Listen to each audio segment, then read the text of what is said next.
세상에 떠도는 기묘한 괴담들. 첫 번째 이야기. 대나무 숲에서 살고 있는 기묘한 도깨비. 바람이 나뭇잎에 베어 비명을 지른다.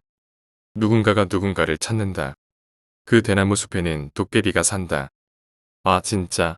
언제 도착하는 건데. 잠깐만 기다려봐. 거의 다 왔을 거야 아마. 아마라니. 무슨 소리야? 너 많이 와봤다면서.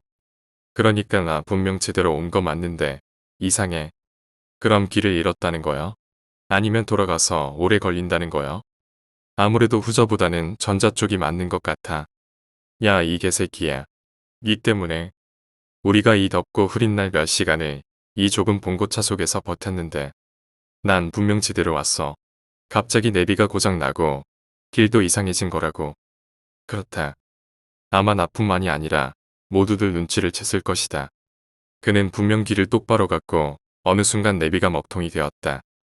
운명인 것인가? 생각해보면 운명의 장난은 때론 도를 넘기도 한다. 우린 결국 그곳에 다다르게 되었다. 아 연료가 다 떨어져가. 아이 시발 진짜. 저기에 오두막 하나 있네. 어디? 없는데. 아니 그쪽 말고 옆에 대나무 숲속에 나무로 된 지붕 보이잖아 저기. 저게 오두막인가?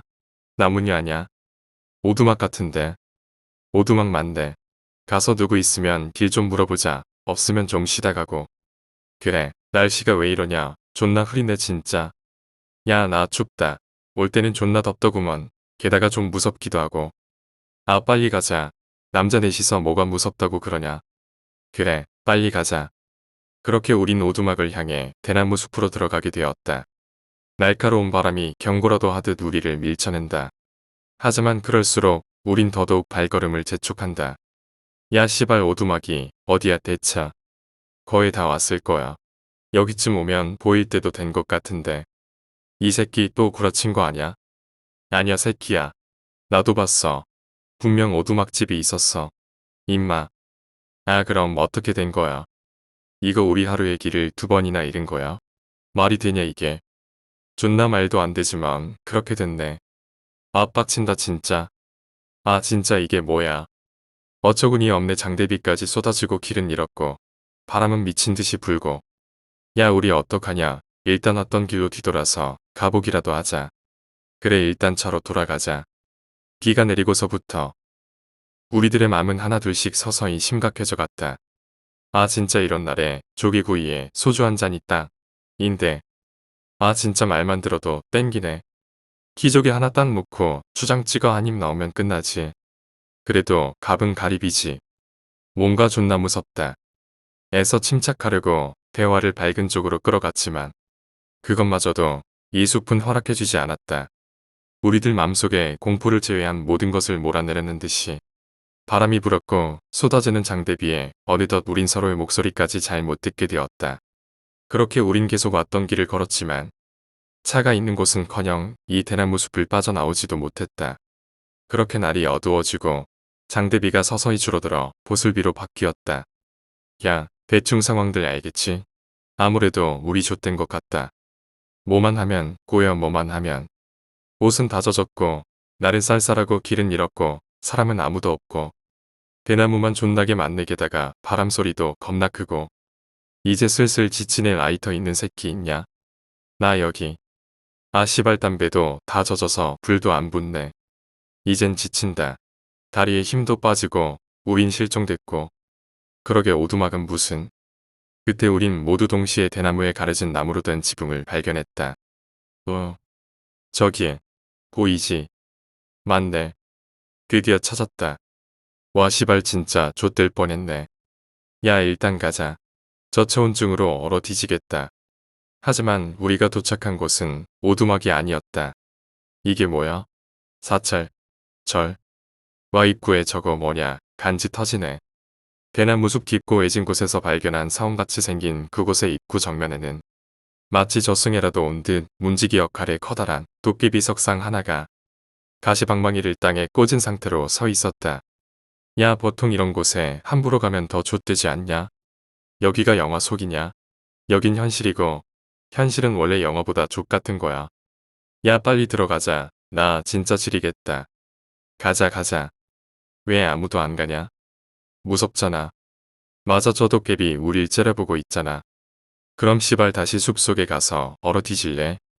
맞아. 우리 이제 들어가는 수밖에 없어 얘들아. 그래야겠네. 도깨비가 막고 있었다. 우린 거욕하고 사원으로 들어갔다. 바람이 우리를 밖으로 밀어내고 있었다. 우린 바람을 가르고 금방에 미닫이 문을 열었다. 대나무 숲이 우리를 다시 부르고 있었다. 우린 문을 닫고 방 안으로 들어왔다. 그곳에는 도깨비도 바람도 대나무도 없었다. 다만 그 방 안에는 촛불들이 가득했고 한가운데에는 제사상이 차려져 있었다. 도깨비가 막고 있었다. 우린 거욕하고 사원으로 들어갔다. 바람이 우리를 밖으로 밀어내고 있었다. 우린 바람을 가르고 금방에 미닫이 문을 열었다. 대나무 숲이 우리를 다시 부르고 있었다. 우린 문을 닫고 방 안으로 들어왔다. 그곳에는 도깨비도 바람도 대나무도 없었다. 다만 그 방 안에는 촛불들이 가득했고 한가운데에는 제사상이 차려져 있었다. 뭐냐 배고픈데 잘 됐다. 그치? 지랄 안에 앉아먹을 거면서 존나 배고픈데 참는다. 뭘 참아 새끼들아 그냥 먹자. 지금 사람이 굶어 죽게 생겼는데 제사가 문제냐? 그럼 너 먼저 먹어봐. 일단 사람 먼저 찾아보자. 뭘 먹으려 들어 자꾸. 그래 일단 사람 좀 보자. 입구에서 만났던 도깨비가 영 반갑지 않았다는 듯한 표정을 하고 있었다. 모두들 사람을 찾아다녀봤지만 그곳에는 사람은커녕 작은 동물이나 벌레조차 한 마리 보이지 않았다. 와 진짜 깨끗한데 진짜 무섭네. 사람은 없고 먼지 하나도 없고 뭐 모기가 없는 건 좋네. 야. 친구 한 명이 눈이 커다래지면서 입술을 떨면서 말했다. 우린 모두 그 친구를 바라보며 수만 가지 생각들을 떠올렸다. 하지만 이미 장난이라고 하기에는 상황도 맞지 않았고 덩달아 그 친구는 장난도 잘 안 치는 성격이라 안 좋은 소식이라는 거 하나만큼은 모두들 잘 알고 있었다. 뭐 시발 뭐 귀신이라도 있냐? 아니. 뭔데 네 눈에 멀어도 보여? 아니. 그럼 뭔데? 여기 누구 하나 없냐? 이젠 대답은커녕 그저 고개만 양옆으로 떨면서 흔든다. 뭔데? 저저. 뭐 시발. 우린 모두 당당하게. 하지만 맘속에는 커다란 공포를 갖고 친구가 가리키는 곳을 쳐다봤다. 그곳은 제사상이었다. 뭐 음식 맛있겠다고? 먹자고? 그거 말고. 그럼 싸가자고? 초, 토, 토할 것 같냐? 촛불. 뭐, 뭔데? 촛불 뭐? 아 뭔데? 촛불이 뭐가? 라이터, 담배. 저기 초 좀 잘 봐봐. 아 시발 진짜 초 봤다. 봤어 왜 환상이라도 보이냐? 우리가 여기 온 지 얼마나 됐지? 한 1시간 아니면 30분 정도. 말도 안 되는 거지. 이거. 아 시발 뭔 개소리야 니들. 난 안 보여 시발. 저기 저 초를 잘 봐봐. 떨리는 목소리와 당황한 기색들을 감추지 못했지만 한 녀석은 아직 이해를 못했다. 저기 촛농 한 방울도 안 떨어졌어. 이게 무슨 말인지 알아? 누가 저 초를 새 걸로 바꿨다고. 분명 우리가 처음에 들어왔을 때는 초가 3분의 1 정도 녹아내렸었는데 지금은 아예 새 거가 됐단 말이야. 누가 우리들 몰래 저 제사상 위에 얹은 초를 새 걸로 바꿨다고. 뭔 개소리야. 사람은 한 명도 안 보였고. 그럼 우리들 중에 한 새끼가 장난질 친다는 거야? 그럴 리가 있겠냐? 아니 시발 그럼 이 상황은 뭔데? 몰라 여기 무서워. 나 나갈래. 야, 저 새끼 잡아. 왜? 나 이런 거 존나 싫단 말이야. 아니 그럼 누구는 좋겠냐? 뭐야, 누구야? 빨리 말해 누가 장난질 치는 건데?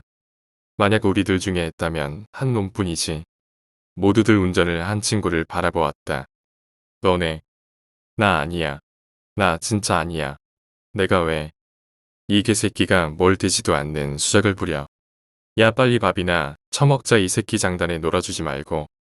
그래 여기서 들켜서 나도 참 아쉽다. 아니라고. 진짜 아니라고. 나머지 세 사람은 모두들 제사상으로 가서 음식을 들었고 이내 곧 음식이 잡히는 대로 귓속으로 쑤셔 넣기 바빴다. 하지만 운전을 하고 온 친구 한 명은 구석에서 쪼그려 앉아 세 사람을 바라보기만 했다. 야 빨리 와서 처먹어. 니도. 그래. 배 안 고프냐? 난 아니라고 분명 말했어. 아니라니까. 그래 그래 알았어 먹고 왔다고. 아 새끼. 이런 이벤트는 얼마나 주고 한 거냐. 이런데 빌리는 거 만만치 않게 돈 들었을 텐데. 모두들 알고 있었다. 그 친구는 그럴 녀석이 아니다. 하지만 어쩔 수 없었다.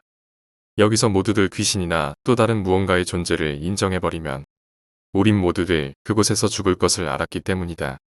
그저 어쩔 수 없이 싸울 준비를 위해 친구 한 명을 희생해서라도 나머지 세 사람을 살아야 했기 때문에 닥치는 대로 에너지를 보충했고 이제는 달릴 일만 남았다. 아 더럽게 진짜. 고투 유발 자제 좀 해라 좀. 제대로 챙겼지? 어이. 찌질이. 일어나봐. 난 진짜 안 그랬어. 손 줘봐 새끼야. 아니야. 진짜로 아니야. 아 빨리 손 줘봐. 손은 왜? 됐으니까 빨리 손이나 쳐내봐. 이 사기꾼 새끼야. 녀석이 손을 내밀자마자 친구놈은 녀석의 손을 세게 잡고 문 쪽을 향해 전속력으로 달렸다. 나머지 새끼는 알아서 쫓아와. 그냥 우린 죽도록 뛴다. 진심밥 먹으면서도 쫄은 적은 처음이다.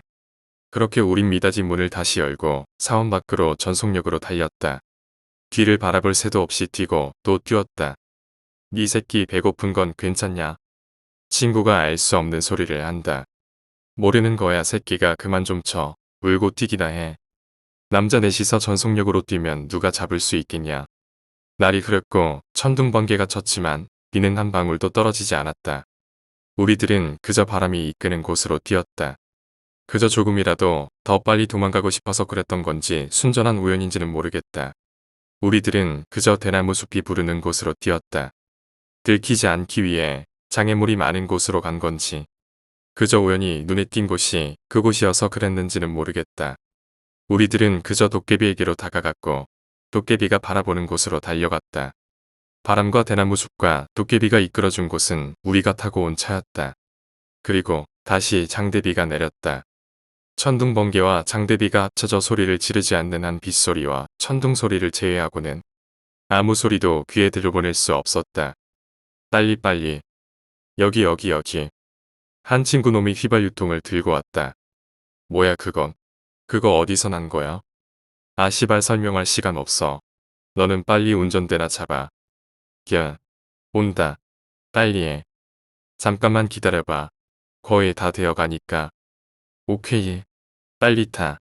멀리서 파란불이 떠다니며 우리에게 다가오고 있었다. 뭐야 저거. 닥치고 빨리 엑셀 밟다. 뒤지기 싫으면. 아, 알았어. 엑셀을 밟음과 동시에 우리들의 몸이 뒤로 밀렸다. 그렇게 우린 대나무 숲을 빠져나왔고 톨게이트를 지나 고속도로에 올라탔다.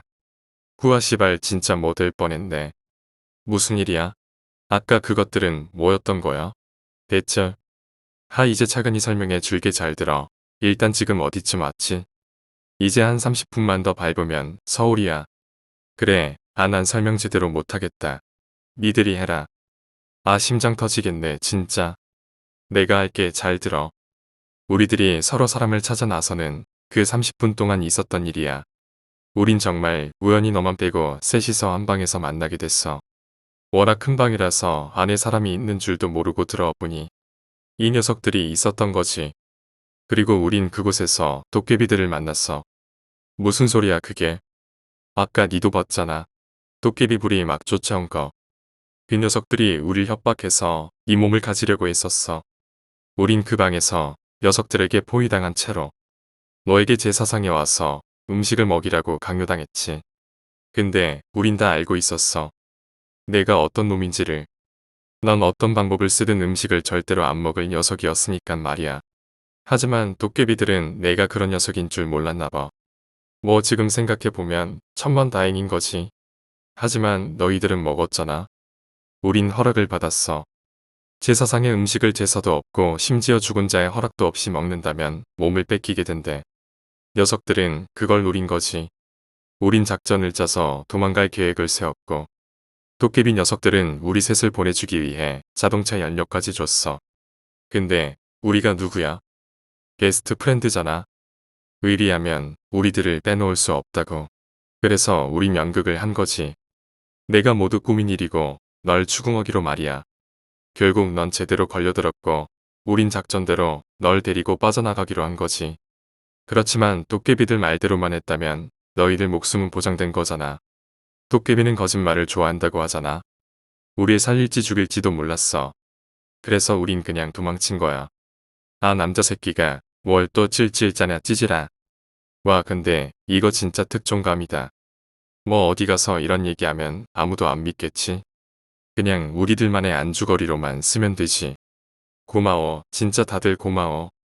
이 새끼가 고맙긴 뭐가 고맙다고 그래. 운전이나 똑바로 해 새끼야. 정말로 고마워. 당연한 거 가지고 뭘 그래. 정말. 너 말고 누구였어도 우린 다 같이 도망칠 생각이었어. 그나저나 비가 너무 온다. 우리 번개라도 맞는 거 아니겠지? 아, 집 가기도 무섭다 진짜. 그래도 아까 거기보단 100배 낫잖아. 100대가 뭐냐. 1000배 만배는 좋지. 진짜로 다들 고마워. 아 새끼가 운전 잘해라. 사고 내지 말고 임마.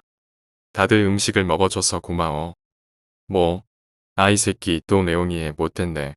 아오. 오노쿠 등급 새끼야. 운전을 하던 놈의 입가에 미소가 번졌다. 히히 인간의 몸을 3개나 얻게 될 줄이야.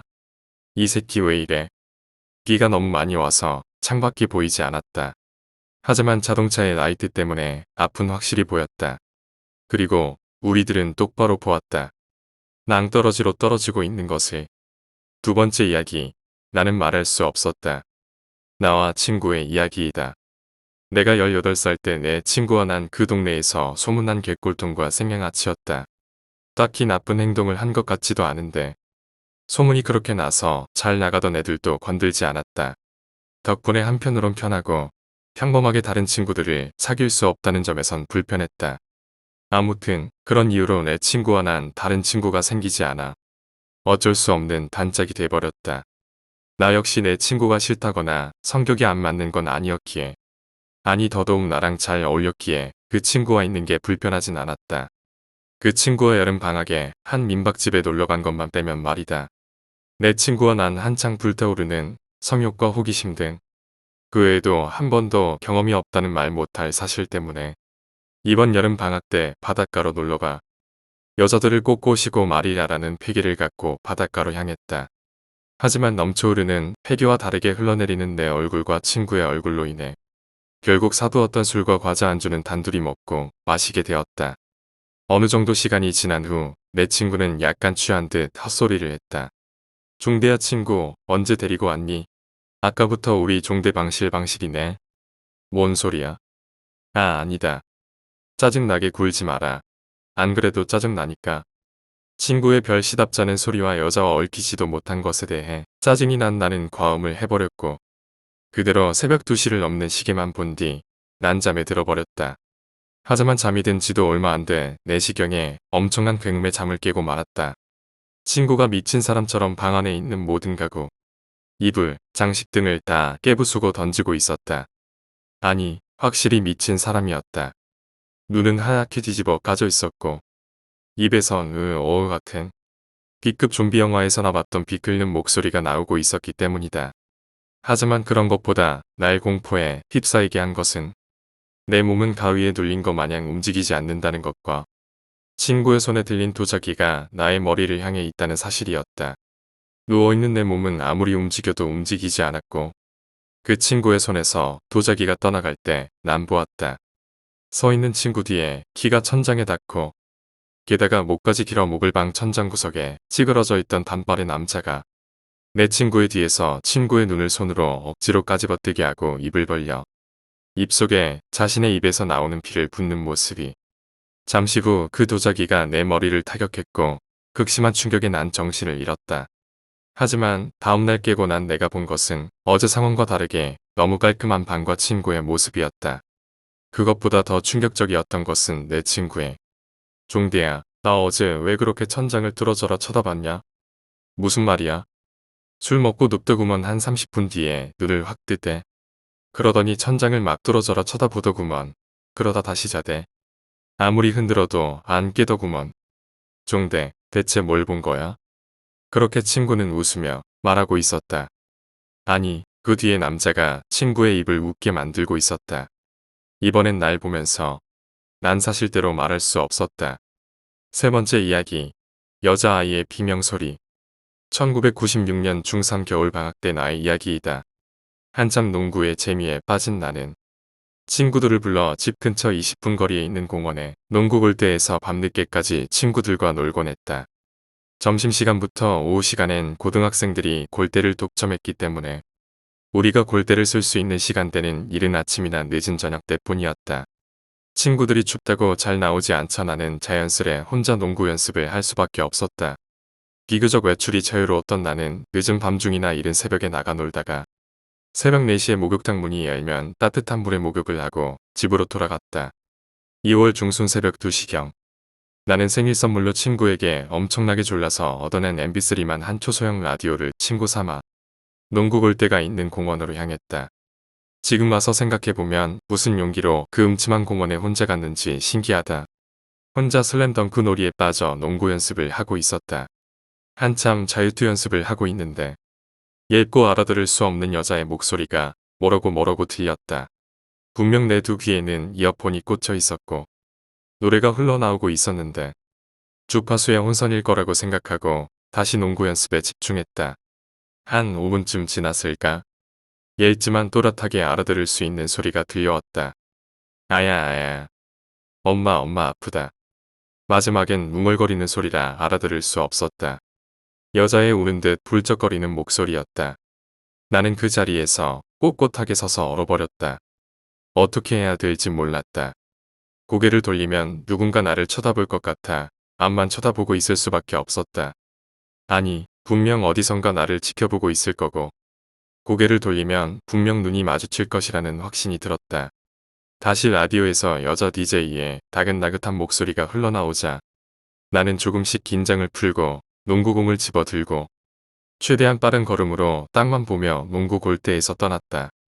빠른 걸음으로 농구장을 빠져나가고 있는데 갑자기 라디오에서 파하는 소리가 들리더니 저 혼자 볼륨이 쑥 줄어들면서 이어폰에서 흘러나오는 소리가 아닌 등 뒤 저 먼 곳에서 누군가 육성으로 비명을 지르는 소리가 들렸다. 나는 그 소리가 들리자마자 미친 듯이 도망쳤다. 달리면서 마치 꿈을 꾸는 듯한 기분이었다. 마치 어두운 숲길을 헤매는 악몽 같은 그런 기분.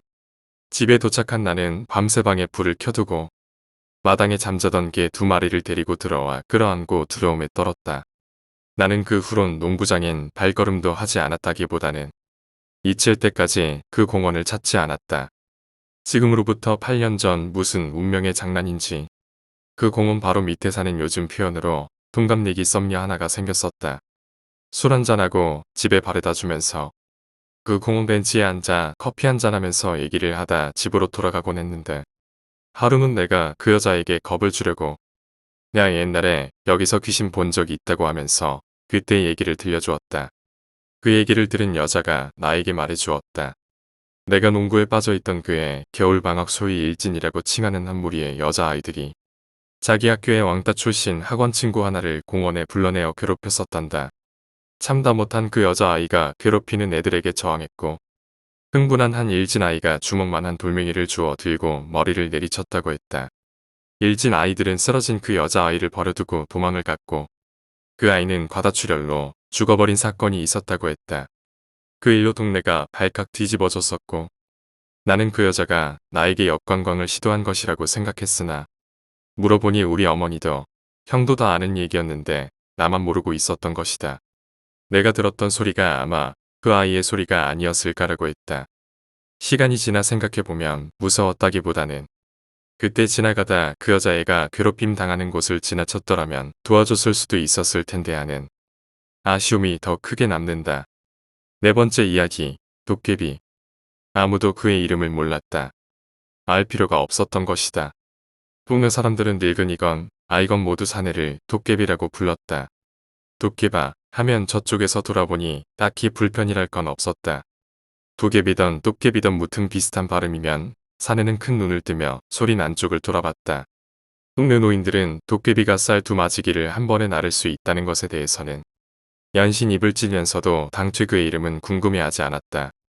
어깨에 든 쌀맞이기를 내려놓자마자 짬없이 주인이라는 박부자 내의 마당을 썩썩 빚으라는 모양새가 모자라는 것인지 성실한 것인지 분간이 안 갔다. 삭슬 얼마 주나? 줄 만큼 준다고 대답하는 입새며 말을 아끼는 품이 짐작이 딱 됐다. 이웃 노인들은 다시 없을 영물을 얻었노라고 박부자를 부러워했다. 좌우간의 화제는 그것만이 아니었다. 동네 꼬마 놈들이 우르르 몰려다니며 떠벌리기를 개울에서 몇 감는 도깨비를 보았는데 그의 그것이 동년배의 나이 찬 어른들과는 감히 비교가 되지 않는다면서 흉분을 하고 난리였다. 그 바람에 기운차게 쌀이며 장독이며 장작이며 실어 나르는 그를 보며 안악들은 저들끼리 고개를 돌리며 쑥덕댔고 박가창반들은 사내의 그 용솟는 기운의 원천을 알아내보려 저들끼리 술을 몇 잔 사기도 했더랬다. 도깨비 물건이 어찌 그리 대범한가는 나도 잘 모르겠지만 도깨비 어떻게 박부자네 집에서 허드렛일을 도맡게 되었는가는 알고 있다. 가을 추수가 머지않을 무렵이었는데 박부자의 대문 앞에서 어정어정거리는 웬 얼빠진 놈이 서 있기에 그 집 하인들이 담 넘어 머리만 따꼼히 내밀고선 얼빠진 놈을 오며 가며 구경했다는 것이다. 하인들이 농땡이를 피우는 김새는 귀신같이 알아채는 박부자가 손에 침을 텟텟 뱉으며 제 아내의 도리깨를 들고 나올 적에 모든 하인들이 범만난 승냥이처럼 내뱉고 웬 소란인가 싶어 대문을 열어놓자마자 그 영물이 눈에 척 들어왔다는 그런 얘기다. 끝까지 숨어 훔쳐보는 내내 박부자의 주둥이가 비죽비죽 무어라 짓거리기를 계속했고 두어 번 도리깨를 머리맡으로 들어 올리며 대거리를 해도 산에는 당최 겁먹는 기미가 없었다. 박부자가 도리깨 끝으로 쿡쿡 가슴깨를 밀어도 요지부동이었고 종래는 그 괴이한 사내가 무릎을 꿇은 것까지 봤다. 한참 지속되던 그 실랑이는 사내가 된장독 하나를 번쩍 들었다가 도로 무사히 내려놓는 것을 보며 두꺼비처럼 눈이 커다래진 박부자의 흰자위에서 빠르게 끝났다. 대문 옆 담벽으로 살금살금 걸어가자 안 되는데 하면서도 사내를 훑어보는 박부자의 눈이 그렇지가 않았다. 그때 몹시 얼빠진 묘한 억양의 말소리가 삭힌 절반만 주셔도 좋으니 제발 좀 나고 했다. 험험하며 코수염을 만지작거리는 박부자는 그 사내를 보며 연신 찢어지려는 입을 간신히 붙잡아 놓으며 그래 이름은 있고 라며 은근히 물어왔다. 이름은 없고 그냥 도깨비입니다. 또 무어? 도깨비요. 도깨비. 뿔 달린 고 도깨비. 예, 그 도깨비요. 왜 도깨비는 안 됩니까요? 박부자는 고개를 요란하게 저었다. 아니, 이 사람. 내 그리 옹졸한 줄 아는가. 도깨비면 어떻고 어때서. 모양새가 성실하면 되었지. 아무튼 부지불식간에 박부자의 슬하에 들어간 그 사내는 처음에야 도깨비야. 도깨비야 하고 제대로 석자 불러주다가 이젠 누렁개처럼 도깨바 하고 혀에서 토막나기에 이르렀다. 도깨비는 일을 잘했다. 장정들이 달라붙어도 종일인 일들이 그의 손에만 맡겨지면 뚝딱이었다. 제 몸 가리지 않고 일하는 일꾼을 최고라 여기던 시절. 몸뚱이 하나로 겨울날 밥기니를 매일 미리 저축해 놓으며 살던 사내들 사이에서도 그를 따라갈 자가 없었다. 헌데 한 가지 도깨비 못하는 것이 있었으니 그건 바로 돼지며 닭을 잡는 일이었다. 멱을 따거나 목을 비트는 일이라면 도깨비는 그 큰 몸을 바들바들 사시나무 떨듯했다. 심지어는 도축된 짐승의 내장이며 핏기를 지우는 일조차 지척에서 기절할 듯했다. 범잡을 만한 육척 장군의 몸태를 가진 도깨비. 괜히 새끼 하나 못 죽이는 작자라는 소문도 벌써 한참 전에 소문이 되고 이미 시들해진 얘깃거리였다. 도깨비는 마음이 아파서 실성한겨. 아마도 지 아내랑 새끼들 피를 뒤집어 쓴 것일 거야. 마을 내 흉한 일이 벌어지면 나서서 최서방네 감나무를 베어야 한다는 둥. 공동 우물을 메워야 한다는 둥. 마을 무당을 자청하는 한약방 할머니가 말했다. 척박한 땅이었다. 사람이 나고 괭이를 쥐고 첫 번째 일항을 만들던 시절부터 지금까지 참 살기 좋은 세상이다. 라는 말이 만인의 공감을 얻지 못한 걸 보면 맞는 말이었다. 저우지간 이래야 밥술을 떠넣는 세상이고 그걸 이해하는 건 젖먹이들도 훤히 알았다. 그러다 보니 사내들의 몸뚱이도 죄다 갱팍이었다. 우람하게 가슴이며 팔다리를 부풀린 코쟁이들이 쏟아지기 전인 세상이었다.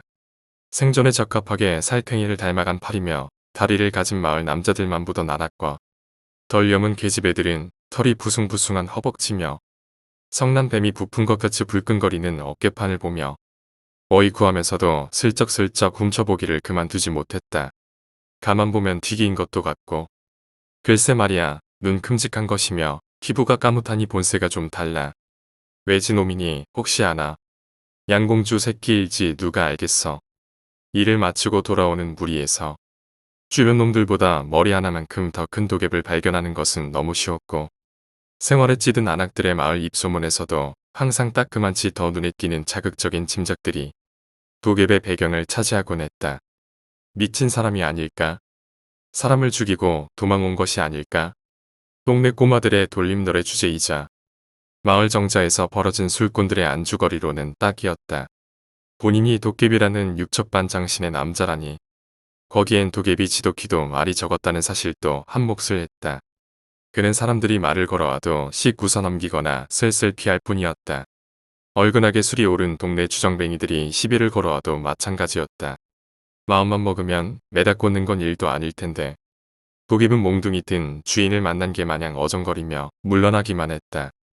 이래저래 그와 말을 섞는 게 가능한 사람은 몇 없었고 그게 사적인 대화라면 더 희귀해졌다. 덕분에 내 이름도 마을 안악들에게 꽤나 오르내렸는데 왜 이겠는가? 도깨비과 종종 사담을 나누던 사람이란 걔 미리 나인 까닭이었다. 도깨비 나와 대화하는 것을 유난히 즐겼느냐 한다면 그것은 나도 잘 모르겠다. 땅 속는 일이나 복토할 흙을 갈무리하는 일, 아주 심기를 할 좋은 날에 대해 이야기하는 것을 제외하면 도깨비의 입은 거의 움직이는 일이 없었다. 하는 일에 비해 터무니없을 만큼 적은 밥을 씹고 삼키는 그 입과 더불어 필요치 않은 언행은 결코 구설에 올리지 않는 그 품성이 박 부자를 얼마나 만족시켰는지 모른다. 자고로 말없이 성실한 게 제일인겨. 주둥이 가벼운 놈덜치고 묵직한 놈이 없어. 그것이 박 부자의 노동 철학이었다. 아니면 벗겨먹기 좋게 포장된 아웅이던가. 아무튼 그 집안의 사상과 딱 맞아떨어지는 인물이랄 수밖에. 그런 고로 시작합시다. 그만합시다. 논맞이기 위해서 두 마디로 점철되는 삶을 살아내는 사내가 유일하게 말을 섞는 상대가 17 까까머리 고등학생이란 사실은 꽤 호들갑스럽게 안악들의 입에 오르내렸다. 일은 이렇다. 잠투정 부리는 막내 동생을 팔로 안아 들고 곁섬을 살살 딛고 다니는 중에 거진 다 저문 해가 제법 컴컴해진 저녁 마당을 밝힐 때였다. 마당벽 너머로 불쑥 사람 머리가 떠올랐다. 큰 키며 황소처럼 큼지막한 눈이었다. 일은 끝났을 것인데 박 부자네로 왜 안 돌아갔는가 의문이다. 노곤한 저녁이었다. 공기가 늘어져 발목에 착착 감기는 기분이다. 동생은 노을 끄트머리가 주는 분위기에 취해 다시 니엇니엇 잠에 빠져들었다. 한없이 처지는 기분. 그래서였을까? 말수도 없고 의지인해 보통 남자들보다 대갈통 하나는 더 큰 그를 나와 친구들이 평소에 그토록 무서워했음에도 불구하고 왠지 평온할 수 있었다. 골목이로 나온 소가 주인의 자취를 슬렁슬렁 눈망울로 쫓듯이 도깨비는 그렇게 나와 동생을 바라보았다. 쥐춤쥐춤 다가오던 그가 동생을 물끄러미 내려다보았을 때 말이 불쑥 나왔다. 도깨비도 동생 있나? 딸이 있다. 정말로? 몇 살인데요? 이제 10살이 된다. 얜 이제 6살.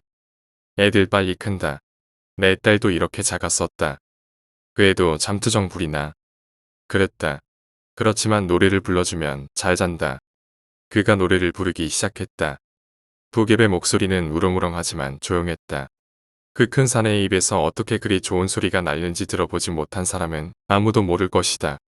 그것은 울음 같기도 했고 기뻐서 해괴하게 웃는 소리 같기도 했다.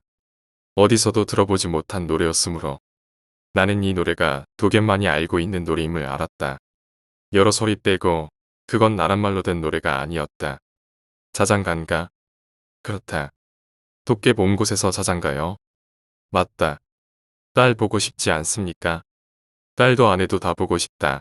나는 언젠가 갈 거다. 나는 그래서 돈을 많이 벌어야 된다. 그래야 돌아가서 행복하게 잘 살 수 있다.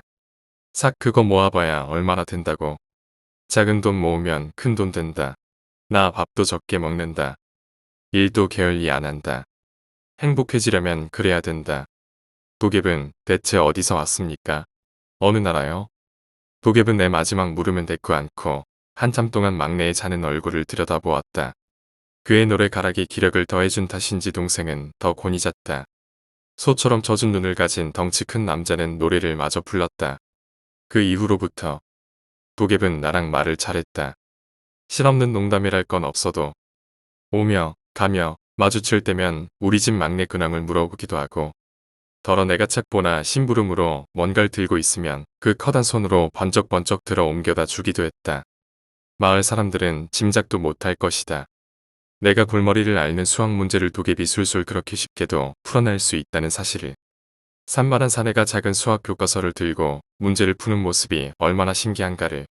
도geb은 수학을 잘하는 대신에 국어나 국사 같은 과목은 영 젬병이었고 대신 아주 흥미롭게 시간을 들여 천천히 내 교과서를 읽고는 했다. 인간들도 서로 많이 죽였나? 왜요? 아저씨네 나라도 그랬나? 도geb은 종종 내 수학 문제를 대신 풀어주었고 나는 나대로 삶은 감자나 고구마 따위를 가져다주고 아주 간혹 아버지가 타다 먹는 막걸리 술고기를 얻어다 주곤 했는데 그때마다 그 커다란 눈으로 멋쩍게 웃으며 받아먹었다. 덩치에 비하면 술꾼 소리들을 죽음 못 듣다. 귀한 술고기를 먹은 날이면 가무탄 피부가 발그스름하게 달아올라 자기 부인이며 딸 자랑을 해대는 것이다. 부인 예쁘다. 절을 해주고 싶을 정도로 예쁘다.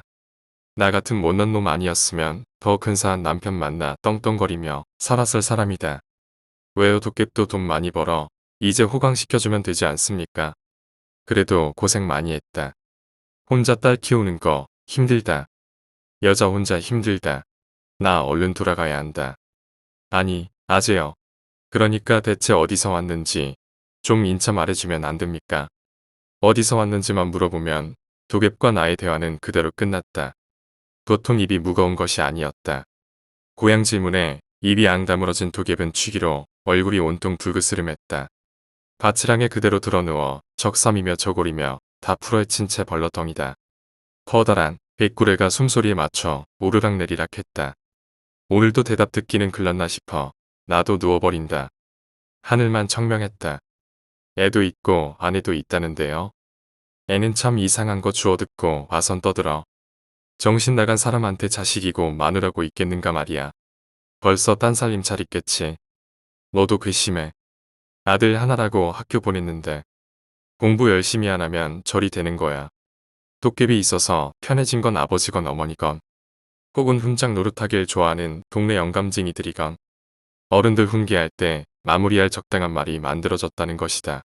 저렇게 되지 않으려면 잘 먹고 잘 살려면 좋은 처자 만나 장가들려면 공부를 잘해야 한다는 것이다. 그러면 더울 때 시원한 곳에서 일하고 추울 때 따신 곳에서 일할 수 있다. 변호사며 검사며 판사가 되어서 펜대 하나로 사람들 굴리며 일할 수 있다. 어떠냐? 참 좋지 않더냐? 하지만 다양한 훌륭한 직업과 펜대 굴려 먹고 사는 일을 제외한 모든 실패와 그 이후는 한 가지 설명이면 끝나게 되었으니 참 편하지 않다 수 없다. 이 새끼, 도깨비처럼 되고 싶니? 그렇게 눈을 부라리면 멋 모르는 아이들도 저도 눈을 부라리며 대답하는 것이다. 아니요. 나 바보 아닌데요. 참으로 무엇 모르는 소리가 아닐 수 없다. 도깨비는 바보가 아니었다. 따라서 멍청하지도 않았다. 막걸리나 마시고 낮잠이나 잘 줄 아는 학교 선생보다 더 기가 막히게 수학 문제를 풀어낼 줄 아는 사람이다. 짐짓 기름 낀 배를 앞세우고 수염을 쓰다듬는 엉터리들보다야 100배 더 나았다. 동네 꼬마들이 그걸 모르는 게 안타까울 따름이다. 도깨비는 물론 내 생각이지만 그가 있던 곳에서는 나름대로 존경받던 사람 같았다. 이건 어설픈 짐작 같은 것이 아니라 여러 번의 관찰을 통해 얻어진 나의 확신이다. 커다란 덩치 믿으며 팔뚝에 힘주고 다니는 사람들이 얼마나 많은지 나는 안다. 그런 놈들은 어디에나 있다. 지금 읍내까지 걸어 등교하는 코딱지만한 우리 학교에도 있다.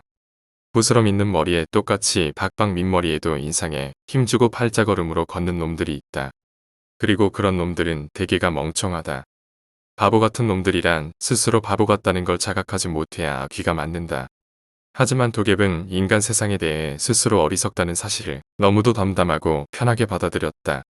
도통 통달하지 않으면 불가능한 일이다.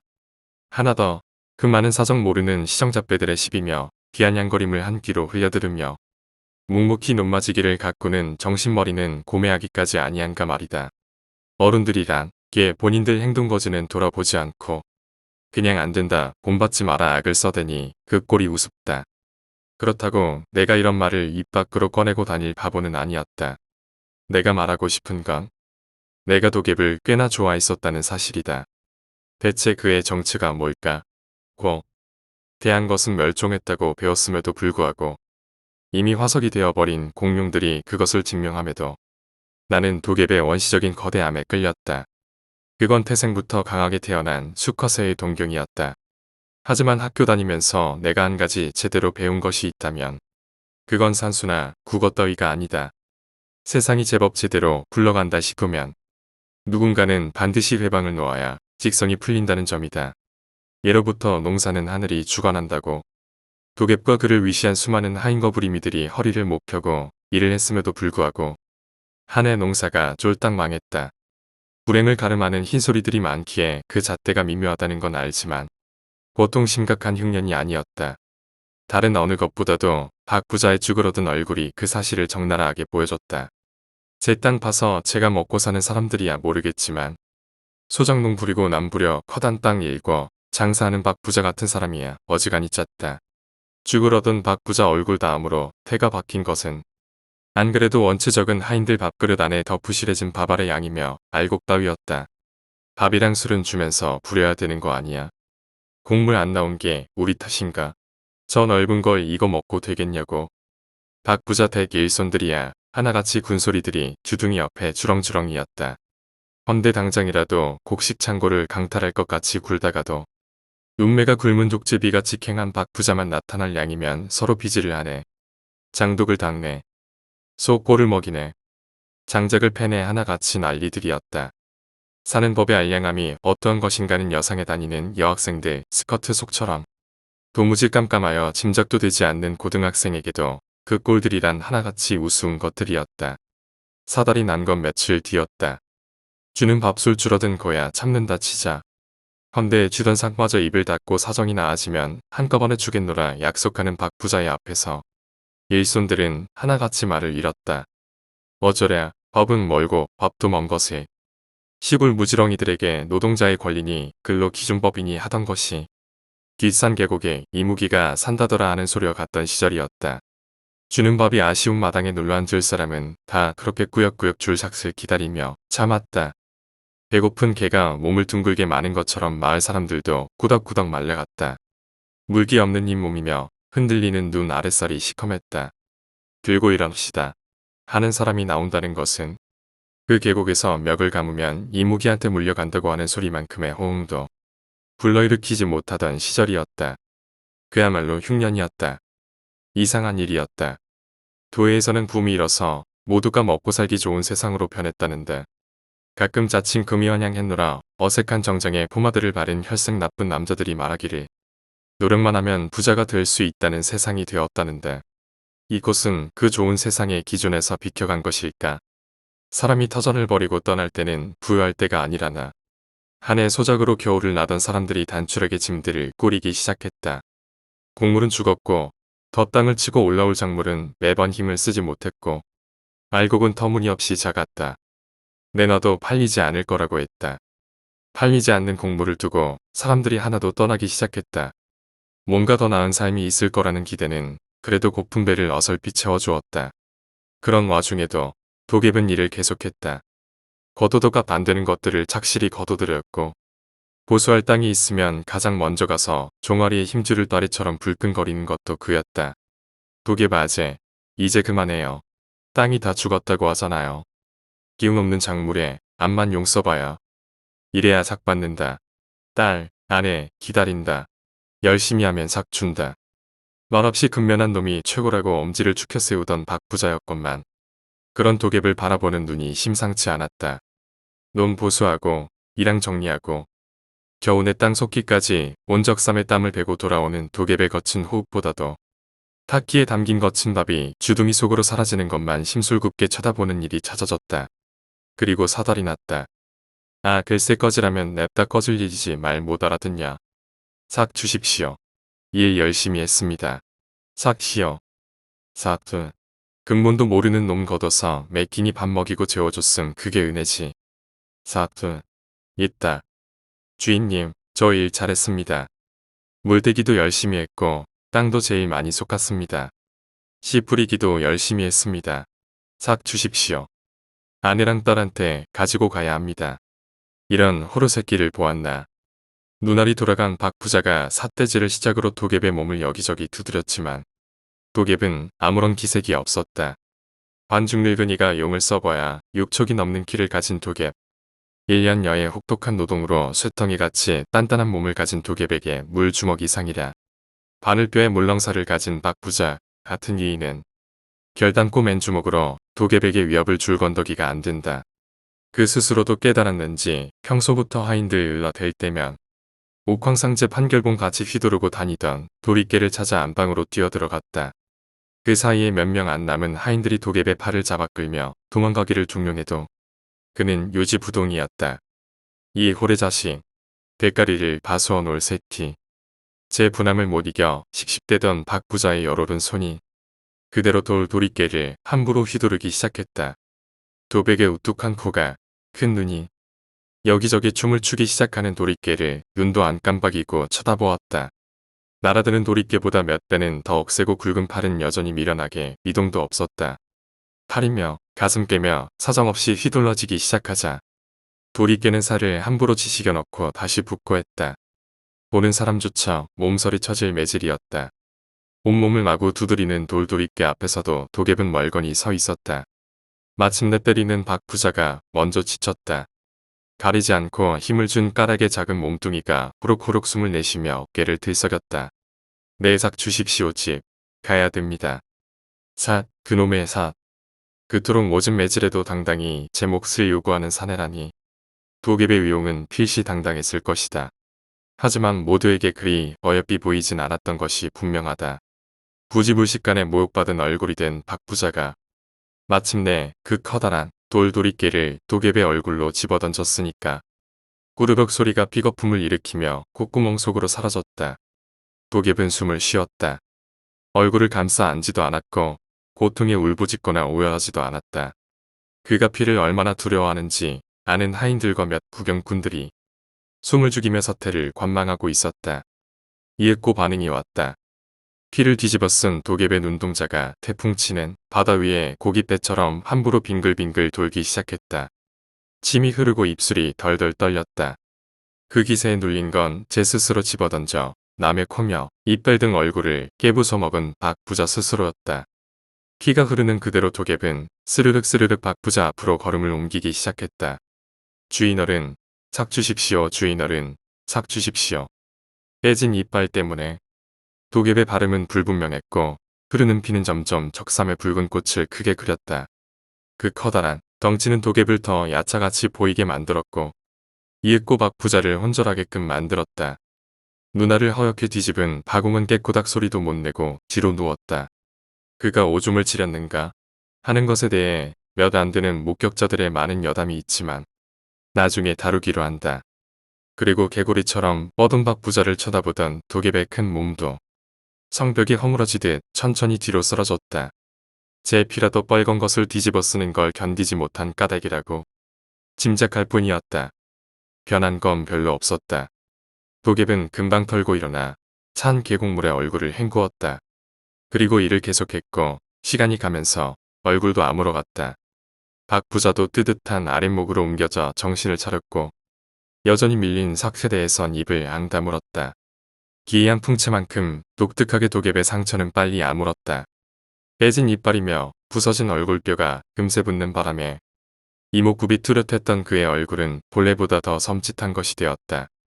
말없는 그의 얼굴은 이제 성을 내는 것 같았다. 얼굴이요, 흉해졌어. 알아요. 아재 얼굴 많이 바뀌었다 이깁니다. 마누라랑 따님이 보면 무서워할지도 몰라요. 본래도 말이 없지만 그래도 나와는 몇 마디 섞던 입이었다. 그랬던 것이 이제는 한마디도 입을 열지 않았다. 도갭은 그 후로 정말 일만 하는 사람이 되었다. 주둥이가 무거운 정도를 넘어 사람이 쏘어 같은 수준으로 바뀌었다. 본인이 쥐어장천 떠들던 노동 철학과 딱 떨어지는데도 박 부자는 좋아하는 기색이 없었다.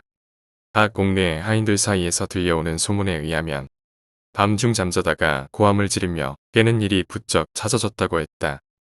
뻔하지. 입이며 코에 피를 물처럼 쏟으며 저벅저벅 다가드는 도깨비 얼굴이 잊히지 않아. 꿈까지 나오는 것이겠지.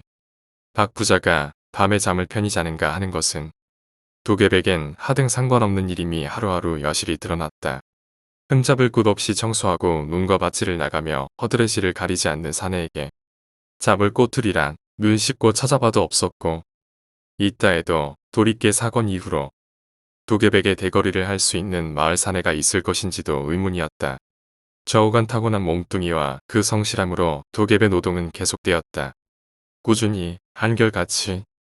그리고 비탈길이나 마을 어귀에서 마주칠 때 나의 인사말을 무시하는 것도 변함없었다. 내가 그것에 전혀 개의치 않았다 하면 그것은 거짓말이었다. 순박하고 덩치 큰 사내는 이제 내가 내미는 감자와 고구마도 심지어는 달짝지근한 술집기마저도 눈을 모로 돌리며 외면했다. 정들라 그런 거래. 약집 할머니가 말했다. 그러면은 인자 도깨 마제가 어딜로 간다 그 말인 겁니까?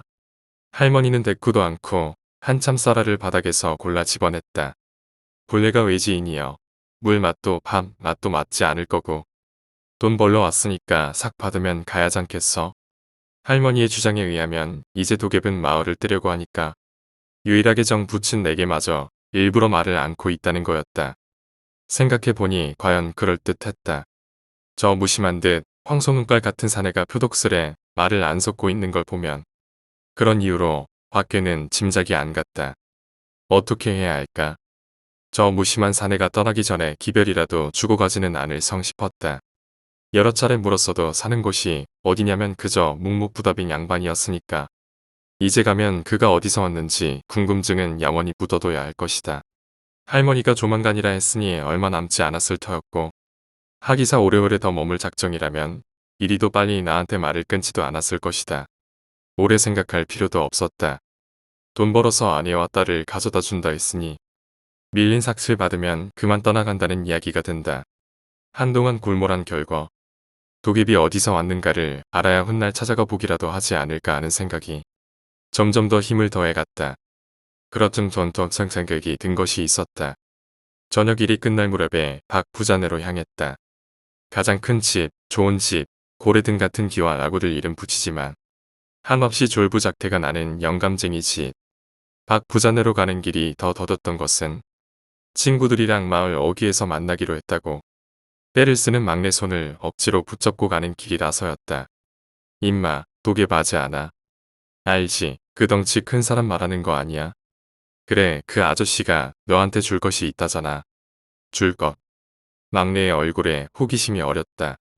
사탕부터 시작해서 가지고 싶다고 노래를 부르던 공까지 온갖 물건을 떠올렸을 것이 뻔했다. 그러니 잔말 말고 가자는 기다. 알았나? 동생은 그때부터 군말이 없었고 가는 걸음이 빨라졌다. 그렇게 속도가 붙어 박 부자네 집안 대문이 보일 무렵이었다. 비릿한 냄새가 먼저 와닿았다. 뭘까?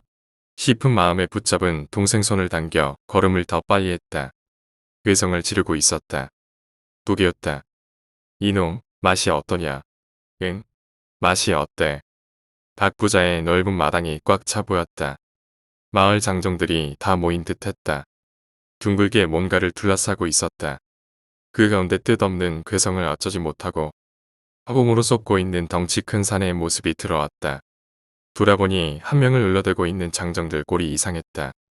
손에 들고 있는 것들이 막대기며 괭이 같은 것이 아니었다. 두레박을 한 개씩 쥐고 있었다. 그리고 앞에는 작은 양동이가 몇 개씩이나 놓여 있는 것이다. 그래, 덩치로 어떻게 해볼 요령은 안 났으리라. 방금 잡은 돼지 피라도 쓴 것일까. 양동이에선 아직도 쌀쌀한 가을 공기를 뚫고 더운 김이 무럭무럭 솟았다. 마치 양을 피운 것 같았다. 도깨비 울부짖고 있었다. 모글대가 끊기진 않을까 싶을 정도로 모골이 송연해지는 비명이었다. 분노는 없었다. 순전히 공포였다. 몸이며 얼굴은 묻은 피를 손가락으로 손으로 훔쳐내다가 비척비척 어느 한쪽으로 접근하면 그곳에 서 있는 놈 한 명이 두레박으로 동의해서 퍼내어 모질게 끼얹는 것이었다.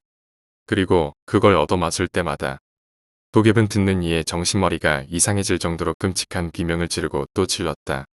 대청 위에선 죄인을 신문하는 마을 원님처럼 박 부자가 입이 뒤에 걸려 그 꼴을 쳐다보고 있었다. 막내가 멍했다.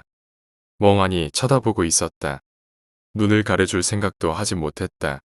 몇 분이나 쳐다보았는지 모른다. 나는 어느 순간 퍼뜩 정신을 차리고 동생을 둘러엎고 뛰기 시작했다. 돌아온 길 그대로, 신장로 그대로. 나는 그 돼지 피며 닭피가 김을 올리는 넓은 마당에서 다시 우리 집에 도착할 때까지 한 번도 쉬지 않고 그대로 달렸다. 나와 동생은 나란히 고열을 앓았다. 무시무시한 꿈도 꾸었다. 약집 할머니의 말에 따라 우리는 박 부잔에서 잡은 닭고기 국물을 마시고서 열이 떨어졌다. 여전히 아랫배에 힘이 없고 다리는 덜덜거렸지만 걸을 수는 있었다. 학교를 다시 나갔다. 수학은 여전히 어려웠다. 도geb이 어떻게 되었는가에 대해선 세지도 못할 만큼 많은 말들이 떠돌았다. 물론 그 중에서 내가 믿는 건 단 한 개도 없었다. 소란에 참여했던 장정들은 스스로 도geb이 되기를 자처하는 듯 말을 아꼈고 혹여나 누군가 그 일에 대해 물어보면 큰 헛기침을 약속한 듯 주고받았다. 혼자 찾아간 박 부자의 마당에는 덜 씻긴 짐승 피가 여전히 남아 있었다.